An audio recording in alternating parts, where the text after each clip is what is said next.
Comrade Meenakshi লাল সালাম, comrade Meenakshi লাল সালাম, comrade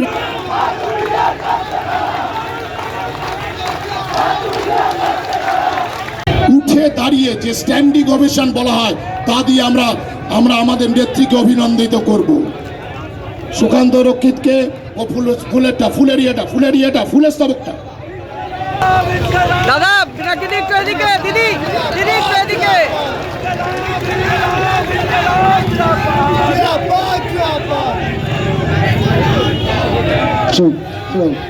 আমাদের প্রবীণ নেতৃত্ব যারা আছেন, সুধীর দা, রবি, আমাদের এই বীজপুর বিধানসভার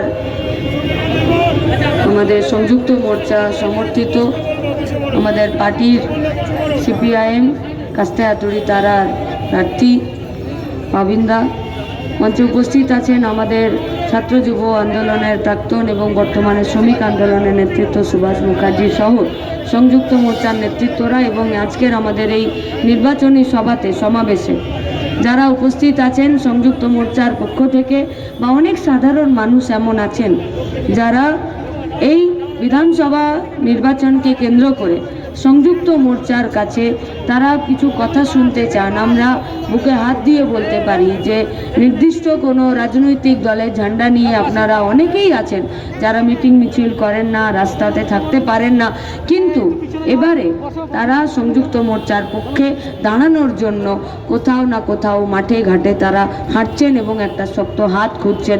তাদের পক্ষেও আমরা বলি সংযুক্ত মোর্চার পক্ষ থেকে আপনাদেরকে আমরা অনেক অভিনন্দন, প্রণাম, সম্মান, লাল সালাম জানাই। আর যে হাতটা ধরার চেষ্টা করছেন ওই হাতটা নির্দ্বিধায় নির্ভয়ে ভরুন, এই হাতটা আমাদের খুব শক্ত, চট করে এই হাতটা ছেড়ে আমরা যাব না এই হাতটা ছেড়ে। এবারে নির্বাচন শুধুমাত্র জিতবে না বাবিন্দা জিতবে সেটার থেকে বড় কথা নয়।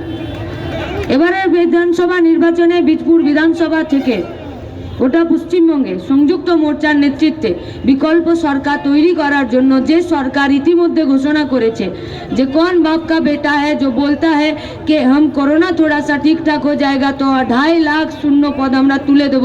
আর আমরা বলেছি সংযুক্ত মোর্চা 1 বছরের মধ্যে 5.5 লক্ষ সরকারি আর আধা সরকারি শূন্য পদ আমরা পূরণ করব।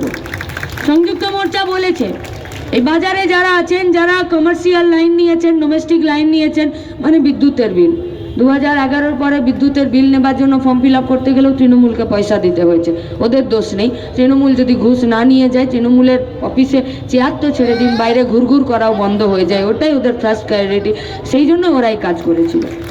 আর আমরা বলেছি যে সংযুক্ত মোর্চা 200 ইউনিট পর্যন্ত যারা বিদ্যুৎ ব্যবহার করেন সংযুক্ত মোর্চা তাদেরকে স্পেশাল রিবেট ছাড় ফ্রিতে দেওয়ার ব্যবস্থা করবে। যারা খেতে চাষের ক্ষেত্রে বিদ্যুৎ ব্যবহার করেন তাদেরকেও স্পেশাল ছাড় এবং ফ্রিতে দেওয়ার ব্যবস্থা করবে। দিদিমণি বলছেন ওরকম আমিও দিয়েছি। আমরা কি করেছেন বললেন, সারা রাত স্কুটিতে চার্জ দিয়ে তাহলে শিল্প পশ্চিমবঙ্গে আসেন, আমরা বেকার থেকে যাই। তাই মা কাকিমারা যে দায়িত্বটা পালন করছেন, এবারে মা কাকিমাদেরকেও রাস্তায় এসে এই দায়িত্বটা পালন করতে হবে যে শুধুমাত্র শিল্প তাড়ুয়া যারা আছে তাদেরকেও এখান থেকে বিদায় করতে হবে। এই পার্টিটা আর তৃণমূলের পার্টিটা থাকবে না, থাকতে পারে না। আপনার আমার কাজের স্বার্থে, আপনার রুটি রুজির স্বার্থে বলছে তৃণমূলকে একটু টাইট দিতে গেলে বিজেপিতে যেতে হবে। বলছে আমরা একটা নতুন গাড়ি নিয়ে এসছি। না, একদম নতুন গাড়ি নয়, আপনাদের গাড়িটা পুরোটা পুরনো, গ্যারেজে ছিল, মামাটি মানুষের এখন বেরিয়েছে। বলছে না না এটা নতুন গাড়ি। আমার না, এই যে ক্যান্ডিডেট ওর বাবা বললো তৃণমূলের পার্টিটা তৈরি করেছে, আর এখন আকসি নিয়ে লোকের বাড়ির মুকুলকে পেড়ে পেড়ে বেড়াচ্ছে দল ভাঙানোর জন্য, মানে এই গাড়িতে আপনার যা ইঞ্জিন আছে, ইঞ্জিনটা দেখতে একদম জাস্ট লাইক মুকুল রায়। এতদিন তৃণমূলে ছিল, এখন বিজেপি। আসলে এদিকে ওদিকে থাকা সাইজে নয়, এদিকে ওদিকে থাকা পলিসিতে। বেকারের বিরুদ্ধে, খেটে খাওয়া মানুষের বিরুদ্ধে, শ্রমিকের ঘামের বিরুদ্ধে, কৃষকের ফসলের বিরুদ্ধে, মা বোনেদের সম্মানের বিরুদ্ধে এরা দুজনে এক। তাই তো যেদিনকে তৃণমূলে ছিল সেদিনকে রেলমন্ত্রী হয়েছিল, তখন বলেছিল কাঁচড়াপাড়াতে রেল ইঞ্জিন কারখানাটা হবে, ওয়াগন তৈরি হবে। আজ অবধি হলো না। কেন হলো না তার জবাব চাইবেন না আপনারা? যদি এখানে কারখানাগুলো হতো তাহলে এই কারখানাগুলোতে তো চাকরি হতো, কিন্তু চাকরির জায়গাতে বাজেটে বরাদ্দ নেই, আজকে এখানে যে জোনপুরে সুভাষ চক্রবর্তীর আমলে যে বাস টার্মিনাসটা হয়েছিল, হবার কথা ছিল, যে এখানে ওই অডিটোরিয়ামটা হয়েছিল, সেই অডিটোরিয়ামটা আজকে কোন অবস্থায় পড়ে আছে?